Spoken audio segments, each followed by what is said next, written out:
Hello friends, मैं हूं Vinita Sharma. NCERT geography का सेकंड चैप्टर का सेकंड पार्ट लेकर, जिसका हमने पहले पढ़ा था अक्षांश व देशांतर में अक्षांश रेखाएं क्या होती हैं। आज हम पढ़ेंगे देशांतर रेखाएं क्या होती हैं, यानी देशांतर क्या है। ठीक है,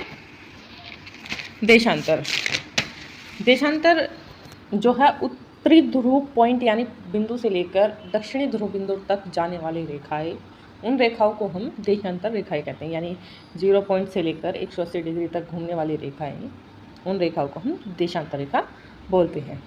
ठीक है, इसमें एक रेखा होती है जिसका नाम रखा हुआ है प्रमुख यमुनोत्तर, यानी ये हो गया प्रमुख यमुनोत्तर।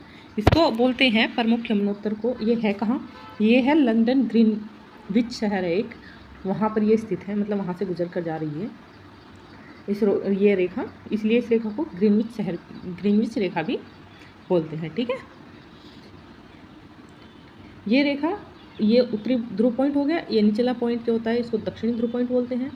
ठीक है, इन दोनों के को जो मिलाती रेखाएं सारी जो ये मिलाती हुई जा रही हैं, ये सभी रेखाएं देशांतर रेखाएं कहलाती हैं। ठीक है, ये नीचे तक जा रही हैं। ठीक है, ओके, इतना क्लियर हुआ। हमारी कुल देशांतर रेखाएं कितनी होती हैं, यानी संख्या इनकी कितनी होती है, तो इनकी संख्या 360 होती है। ठीक है, इनकी कुल संख्या होती है 360। ऐसे मिलाते जाओगे तो पूरी संख्या 360। और अक्षांश रेखाओं की संख्या मैंने आपको पिछले चैप्टर में बताई थी, 181 होती है। फिर भी नोट कर लीजिए, हमारी अक्षांश रेखाएं 181 होती हैं और देशांतर रेखाओं की कुल संख्या 360 होती हैं। ठीक है,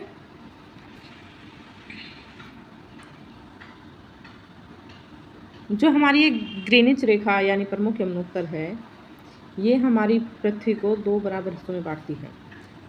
यानी ऊंचाई की तरफ से हमारी पृथ्वी को ये 2 बराबर हिस्सों में बांटती है। और जो चौड़ाई की तरफ से बांटती थी उसको हम विषुवत रेखा या भूमध्य रेखा बोलते थे, अक्षांश भूमध्य रेखा बोलते थे। ठीक है, कितना हुआ? यानी ये 2 बराबर हिस्सों में बांटती है, पूर्वी गोलार्ध और पश्चिमी गोलार्ध। ये पूर्वी गोलार्ध हो गया और ये पश्चिमी गोलार्ध हो गया। ठीक है, ये 2 बराबर हिस्सों में बांटती है। और जो विषुवत रेखा थी वो हमें बांटती थी उत्तरी गोलार्ध और दक्षिणी गोलार्ध। यानी ये देखिए, ये पूर्व, ये पश्चिम, ये पूर्व, ये उत्तर, ये दक्षिण। ठीक है, ये 4 हिस्से में बट गए। यानी ये रेखा तो थी अक्षांश रेखा और ये हो गई देशांतर रेखा। ठीक है, ये चारों दिशाओं को बांटती हुई, चारों दिशाओं को समझाती हुई जाती है। ठीक है, इस रेखा का एक नाम और है, उसको बोलते हैं अंतर्राष्ट्रीय तिथि रेखा। यानी इससे हम डेट का पता लगा सकते हैं, आज क्या दिन है, क्या तारीख है। और इसको एक रेखा का नाम और दिया गया है, इसको बोलते हैं मानक रेखा। यानी इससे हम समय का भी ज्ञात कर सकते हैं कि ये कहाँ पर कितना समय है अब फिलहाल में। ठीक है, इतना हुआ। चलिए, हमारे देशांतर रेखाओं में प्रमुख यमुनोत्तर जो है यही मेन इंपॉर्टेंट होता है, इसी का ही नाम दिया गया है। ठीक है, अब यहाँ आपको मैं दिखाती हूँ, ये आप देखिए, ये जो हमारी रेखा जा रही है, ये रेखा, इसको तो हम क्या बोलते हैं? प्रमुख यमुनोत्तर। ये हमारी ग्रीनिच शहर से निकल के जा रही है, लंदन का एक ग्रीनिच शहर है, वहाँ से जा रही है। ठीक है, और ये जो रेखा टेढ़ी मेढ़ी होके जा रही है, इधर ये साइड में आप देख रही होगी, टेढ़ी मेढ़ी होके जा रही है। ये रेखा हमारी मानक रेखा, यानी ये पृथ्वी के पिछले हिस्से में, हम अगर एक गेंद को सामने से देखेंगे और सामने वाली जो रेखा है वो बिल्कुल सीधी जा रही है, वो ग्रीनिच शहर से होके जा रही है। और जो पीछे की साइड है वो टेढ़ी मेढ़ी यानी जिगजैग करके ऐसे जा रही है। उस रेखा को हम मानक रेखा बोलते हैं। मानक रेखा यानी वो टेढ़ी मेढ़ी इसलिए है, वो समुद्र से गुजारी गई है, वो किसी शहर से ना लेकर वो एक समुद्र से होकर गुजारी जा रही है। क्यों? क्योंकि अगर उस रेखा को सीधे यानी ये आप समझिए कि ये एक हिस्सा है, एक देश है, अगर हम इसकी ये रेखा ऐसे सीधी गुजारेंगे तो यहाँ 15 तारीख है तो यहाँ 16 तारीख हो जाएगी, यहाँ अगर 15 तारीख है तो यहाँ 16 तारीख हो जाएगी। लेकिन एक देश में ऐसा नहीं हो सकता कि एक देश में 15 तारीख भी हो और 16 तारीख भी हो, तो इसीलिए ये पीछे वाली रेखा को समुद्र से गुजारने के लिए जिगजैग यानी देश समुद्र से होकर गुजारी जाती है। ठीक है, जो हमारी ग्रीनिच रेखा है यानी प्रमुख यमुनोत्तर है वो कौन कौन से देशों से होकर गुजरती है, नोट कीजिएगा। पहला यूके, दूसरा फ्रांस, स्पेन, अर्जीलिया, माली, वर्किनो फासो, टोगो और घोना। ठीक है। और जो हमारे ये जो जिगजैग वाली रेखा है, जो पीछे की रेखा है, वो कौन से सागर से होकर गुजरती है, वो लिखिए। आर्कटिक सागर, चुकी सागर, वारेन सागर यानी वारेन जल संधि, वोरेंज सागर, प्रशांत महासागर, फिजी महाद्वीप। ठीक है, इतना हुआ, नोट किया सभी ने। चलिए,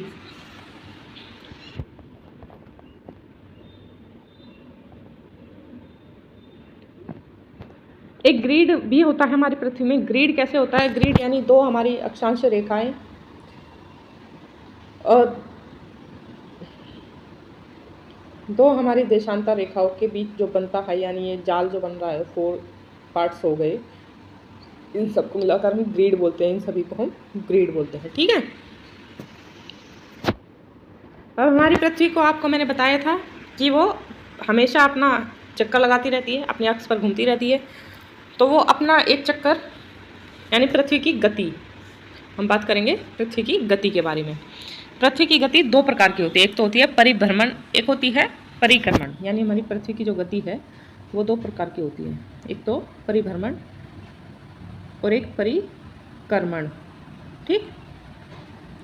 परिभ्रमण यानी अपने अक्ष पर घूमती है, परिक्रमण यानी अपने कक्ष पर घूमती है। परिक्रमण यानी परिक्रमा करती है वो सूर्य की अपने कक्ष पर घूमकर। ठीक है। परिभ्रमण वो अपने अक्ष पर घूमती है और वो परिक्रमा करती है अपने ही अक्ष पर, अपनी ही परिक्रमा करती है, यानी ठीक है, अपने ही आसपास अपने अक्ष पर ही घूमती रहती है। जैसे कि लट्टू घूमता है ना अपने आप, ऐसे ही वो घूमती है। ठीक है। तो परिभ्रमण दिन में पूरा हो जाता है, यानी 24 घंटे में हमारा एक परिभ्रमण पूरा हो जाता है। यानी पृथ्वी का एक चक्कर परिभ्रमण, एक चक्कर 24 घंटे में पूरा हो जाता है। परिक्रमण हमारा 360 डिग्री का 365 दिन में पूरा होता है, यानी एक साल उसको परिक्रमा करने में लग जाती है। ठीक है। तो दिन और रात का पूरा जो हमारा परिभ्रमण से ही पता लगता है। जो हमारा दिन रात का चक्र चलता है वो परिभ्रमण से चलता है। परिक्रमण से हमारा साल, महीने, ये सारी चीज़ें हमारी परिक्रमण से चलती हैं। ठीक है। अब आप देखिए, जब हमारी पृथ्वी पर जो है 24 घंटे में 360 डिग्री घूम जाती है, तो एक घंटे में वो कितना डिग्री घूमेगी? हमारी ये आप नोट कीजिएगा, हमारी पृथ्वी एक घंटे में 24 घंटे में 360 डिग्री घूम जाती है, एक घंटे में 15 डिग्री घूम जाती है और 4 मिनट में 1 डिग्री घूम जाती है। ठीक है ना? हुआ। जो परिभ्रमण है उसी से हमें दिन और रात का पता लगता है। ठीक है। हमारा जो भारत है वो मानक समय से, यानी अगर ग्रीनिच समय से कितना आगे चलता है? हमारा जो भारत है ग्रीनिच समय से 5 घंटे आगे चलता है, 5 घंटे। ठीक है। क्यों? क्योंकि ये एक मानक समय है। पृथ्वी पर जो वैज्ञानिकों के द्वारा बनाया गया समय है वो ग्रीनिच समय बनवाया गया है। वहाँ पर एक मेन समय तो ग्रीनिच में होता है, लेकिन मैं अपने भारत की बात करूँ तो वहाँ से हमारा समय 5 घंटे आगे चलता है कि वो अपनी धुरी के कारण, यानी अपनी घूर्णन के कारण वो समय आगे चलता है। ठीक है। और 21 जून को जो है हमारी पृथ्वी पर, 21 जून को हमारी पृथ्वी पर यानी इंडिया में सबसे ज़्यादा गर्मी होती है। मैं भारत की बात करूं तो 21 जून को बड़ा दिन कहा जाता है इंडिया में। क्यों? क्योंकि उस दिन सूर्य की सीधी किरणें जो हैं पृथ्वी पर पड़ती हैं, बिल्कुल सीधी किरणें पृथ्वी पर पड़ती हैं। सबसे ज़्यादा गर्मी, सबसे अधिक गर्मी 21 जून को प्राप्त की जाती है। ठीक है। आइए अब भारत के बारे में आपको बताते हैं।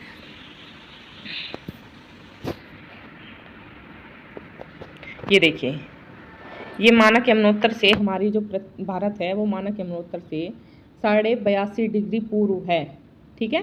82.5 डिग्री यहाँ आप देख सकते हैं, यहाँ लिखा हुआ है कि 82.5 डिग्री पूर्व है। अभी मैंने आपको बताया था कि हमारी जो भारत है उसका प्रमुख यमुनोत्तर से कितना समय आगे चलता है, 5 घंटे 30 मिनट आगे चलता है। यह जहाँ लंदन में अगर 2 बजे हैं तो भारत में 7:30 बजे होंगे, ठीक है, PM के, ठीक है, आगे रहता है, ठीक है। इतना क्लियर हुआ। वही मैंने आपको पहले बताया था कि अगर लंदन में समय 12 बजे हैं तो हमारे इंडिया में 5:30 बजे होंगे, ठीक है। अगर दोपहर के वहाँ 12 बजे हैं तो इंडिया में 5:30 बजे होंगे। ये सब हमारी ये जो 82.5 डिग्री पूर्व है भारत जो स्थित है पृथ्वी पर, वो ग्रीनिच समय से यानी मानक प्रमुख यमुनोत्तर से 82.5 डिग्री की स्थिति पर स्थित है, इसीलिए वहाँ का समय आगे चलता है, ठीक है। इतना सभी को क्लियर हुआ, ठीक है।